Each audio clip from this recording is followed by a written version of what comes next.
Hi dear friends, എല്ലാവർക്കും നമസ്കാരം. Welcome back to my channel. ഇന്ന് ഞാൻ വന്നിരിക്കുന്നത് ഒരു ഈവനിങ് സ്നാക്ക് റെസിപ്പി ആയിട്ടാണ്. ഗോതമ്പ് പൊടിയും ഉരുളക്കിഴങ്ങും കൂടെ ചേർത്തിട്ടുള്ള നല്ല ടേസ്റ്റി ആയിട്ടുള്ള നല്ല ഹെൽത്തി ആയിട്ടുള്ള ഒരു ഈവനിങ് സ്നാക്കാണ്. അപ്പോൾ വീഡിയോ സ്കിപ്പ് ചെയ്യാതെ മുഴുവനായും കാണണേ. ഇഷ്ടപ്പെടുകയാണെങ്കിൽ ലൈക്ക് ചെയ്യുക, മറ്റുള്ളവർക്ക് ഷെയർ ചെയ്ത് കൊടുക്കുക. പിന്നെ ഈ ചാനൽ ഇതുവരെ സബ്സ്ക്രൈബ് ചെയ്തിട്ടില്ലെങ്കിൽ ചാനൽ ഒന്ന് സബ്സ്ക്രൈബ് ചെയ്യാനും മറക്കരുത്. അപ്പോൾ നമുക്ക് വീഡിയോയിലേക്ക് കടക്കാം. ആദ്യം നമുക്ക് മാവ് തയ്യാറാക്കാം. അതിന് വേണ്ടിയിട്ട് 1 കപ്പ് ഗോതമ്പ് പൊടി എടുത്തിട്ടുണ്ട്. അതിലേക്ക് കുറച്ച് ഉപ്പ് ചേർത്ത് കൊടുക്കാം. പിന്നെ 1/4 ടീസ്പൂൺ മഞ്ഞൾപ്പൊടി ചേർത്ത് കൊടുക്കാം. ആവശ്യത്തിന് വെള്ളം കൂടി ഒഴിച്ചിട്ട് നന്നായിട്ട് കുഴച്ചെടുക്കാം. നല്ല സോഫ്റ്റ് ആയിട്ടൊരു മാവ് തയ്യാറാക്കിയെടുക്കാം.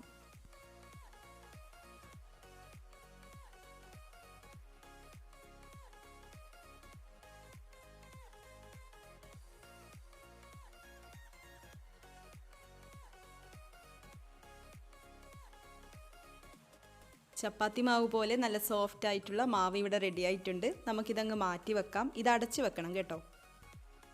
ഇവിടെ 3 മീഡിയം സൈസിലുള്ള ഉരുളക്കിഴങ്ങ് വേവിച്ചുടച്ച് വെച്ചതാണ്.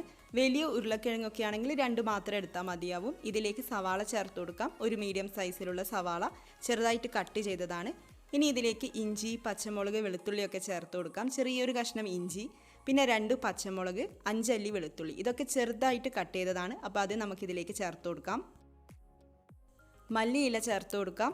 കറിവേപ്പില ഉണ്ടെങ്കിൽ കറിവേപ്പില കൂടെ ചേർത്ത് കൊടുക്കാം. പിന്നെ ഗരം മസാല ചേർക്കുന്നുണ്ട്. 1/2 ടീസ്പൂൺ ഗരം മസാല ചേർത്ത് കൊടുക്കാം. മുളക് പൊടി ചേർത്ത് കൊടുക്കാം. അതും 1/2 ടീസ്പൂണാണ് ചേർക്കുന്നത്. പിന്നെ ആവശ്യത്തിന് ഉപ്പ് ചേർത്ത് കൊടുക്കാം. ഉരുളക്കിഴങ്ങ് വേവിക്കുന്ന സമയത്ത് ഉപ്പ് ചേർത്തിട്ടുണ്ടായിരുന്നു. അപ്പോൾ നോക്കിയിട്ട് ആവശ്യമുണ്ടെങ്കിൽ കുറച്ച് ഉപ്പും കൂടെ ചേർത്തിട്ട് എല്ലാം കൂടി ഒന്ന് നന്നായിട്ട് മിക്സ് ചെയ്തെടുക്കാം.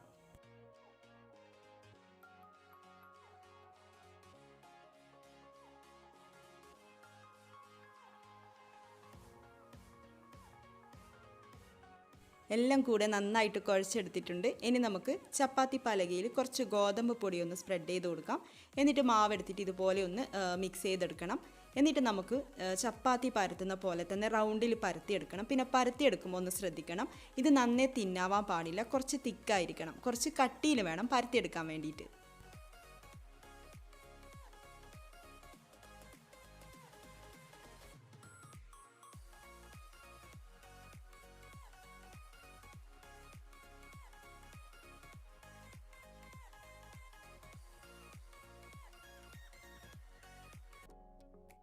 ഇതിവിടെ പരത്തിയെടുത്തിട്ടുണ്ട്. കുറച്ച് തിക്കായിട്ട് തന്നെയാണ് പരത്തിയെടുത്തിട്ടുള്ളത്. ഇനി ഇതിലേക്ക് പൊട്ടാറ്റോ മസാല വെച്ച് കൊടുക്കാം.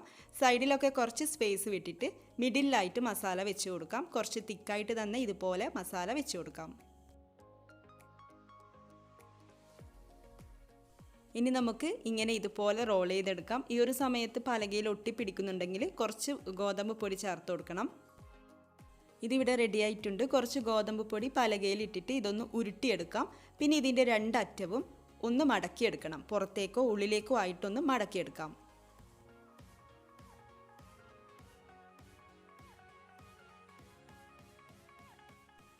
ഇതിൻ്റെ ഒരറ്റം കണ്ടല്ലോ, ഞാൻ ഇങ്ങനെയാണ് മടക്കി വെച്ചിട്ടുള്ളത്. ഇനി നമുക്കിത് കട്ട് ചെയ്തെടുക്കണം. നന്ന ചെറിയ കഷ്ണങ്ങളാക്കി എടുക്കേണ്ട, ഇതുപോലെ നമുക്ക് കട്ട് ചെയ്തെടുക്കാം.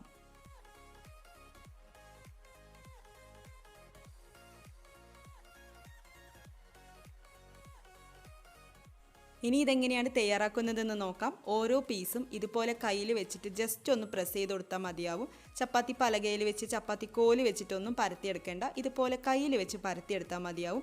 ചെറുതായിട്ടോ വലുതായിട്ടോ നിങ്ങൾക്ക് ഇഷ്ടമുള്ള പോലെ പരത്തിയെടുക്കാം.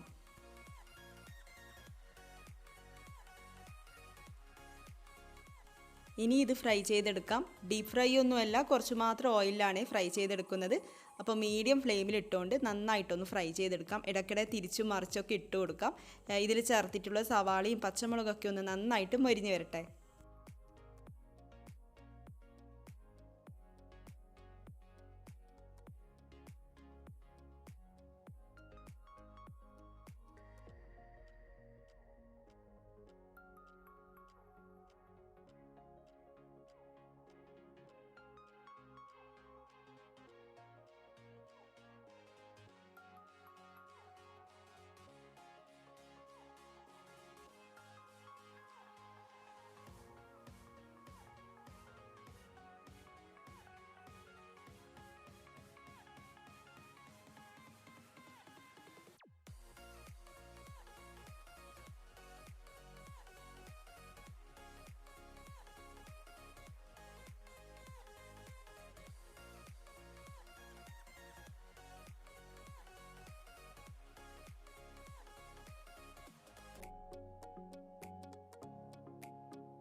അപ്പോൾ എല്ലാവരും ഗോതമ്പ് പൊടി വെച്ചിട്ടുള്ള ഈ ഒരു ഹെൽത്തി ഈവനിങ് സ്നാക്ക് ട്രൈ ചെയ്ത് നോക്കുമല്ലോ. പിന്നെ നമ്മുടെ ചാനലിൽ വേറെയും കുറേ സ്നാക്ക് റെസിപ്പീസൊക്കെ ഉണ്ട്. കാണാത്തവരുണ്ടെങ്കിൽ കാണുക, ട്രൈ ചെയ്ത് നോക്കുക.